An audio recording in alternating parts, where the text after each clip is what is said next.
बिहार विधानसभा चुनाव के दूसरे चरण की वोटिंग से पहले प्रधानमंत्री नरेंद्र मोदी ने शुक्रवार यानी 7 नवंबर 2025 को विपक्षी महागठबंधन पर जमकर निशाना साधा। पीएम मोदी ने दावा किया कि कांग्रेस और आरजेडी वाले सत्ता के लिए किसी को भी धोखा दे सकते हैं। उन्होंने कहा कि जंगल राज वालों के पास हो अब कुछ नहीं, जो नौकरी और विदेश निवेश दोनों के लिए खतरा है। औरंगाबाद में चुनावी जनसभा को संबोधित करते हुए पीएम मोदी ने कहा, ये लोग अभी से बच्चों को रंगदार बनाने की बात कर रहे हैं। ये खुली घोषणा कर रहे हैं कि भैया की सरकार आएगी तो कट्टा, दोनाली, फिरौती यही सब चलेगा। इसीलिए इन लोगों ने सतर्क रहना है। बिहार को कट्टा सरकार नहीं चाहिए, आपको उनसे सचेत रहना है। बिहार को कट्टा कुशासन की जरूरत नहीं, एनडीए विकसित बिहार बनाएगा। बिहार को एनडीए के ईमानदार घोषणा पत्र का भरोसा है। प्रधानमंत्री ने विपक्षी गठबंधन पर निशाना साधते हुए कहा कि कांग्रेस को वो सीटें दी गई हैं जहां आरजेडी पिछले 35 से 40 सालों से कभी नहीं जीती।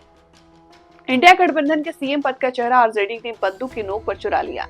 पीएम मोदी ने कहा, पहले चरण के मतदान से स्पष्ट है कि बिहार के लोग अब किसी भी कीमत पर जंगल राज को लौटने नहीं देंगे।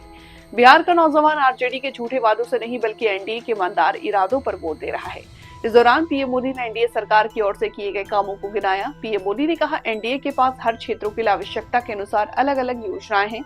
कहीं फूड प्रोसेसिंग से जुड़े उद्योग पर बल दिया जा रहा तो कहीं टूरिज्म का विकास हो रहा, टेक्नोलॉजी से जुड़ी कंपनियों का विस्तार किया जा रहा, मैन्युफैक्चरिंग को बढ़ावा दिया जा रहा है। यानी जहां जैसा सामर्थ्य है वहां वैसी इंडस्ट्री लगाई जा रही है।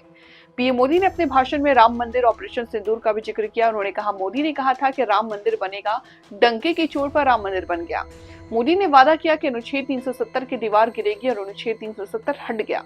मोदी ने बिहार किसी धरती से कहा था कि पहलगांव हमले का बदला लिया जाएगा और फिर देश के ऑपरेशन सिंदूर में पाकिस्तान को तबाह हुए देखा।